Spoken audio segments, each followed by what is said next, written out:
Welcome to the Action Campaign's video series explaining the legislative provisions in the Affordable Housing Credit Improvement Act of 2023.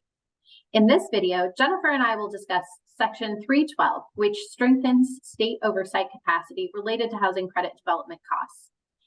In order to be good stewards of federal resources, it's important to make sure that the housing credit properties have reasonable development costs. Before we dive into what the AHCIA would do on cost containment, Jennifer, can you give us some background on what the cost drivers are for development costs and how state agencies seek to control them? I'd be happy to, Ariane.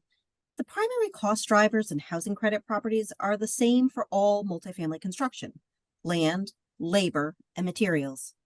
And these are all driven by market forces, which means that our ability to control development costs is limited. Local regulations, such as zoning, fees, and lengthy approval processes, can also impact costs significantly. But research has shown that the average cost to develop a housing credit apartment is similar to the cost of developing a market rate apartment, even though housing credit properties must by law meet many requirements that typical apartment buildings do not. Given the need for affordable housing, we need to stretch these resources as much as possible.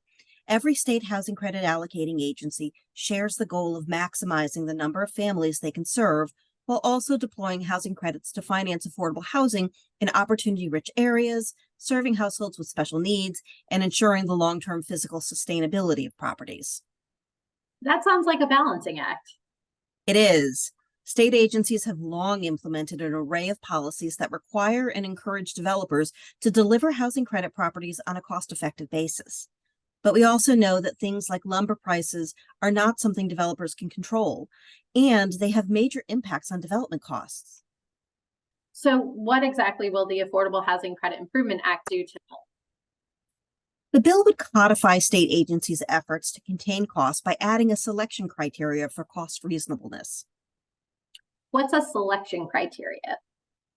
So the tax code requires every state to develop a qualified allocation plan, which outlines the priorities the state sets for choosing which developments get a credit allocation.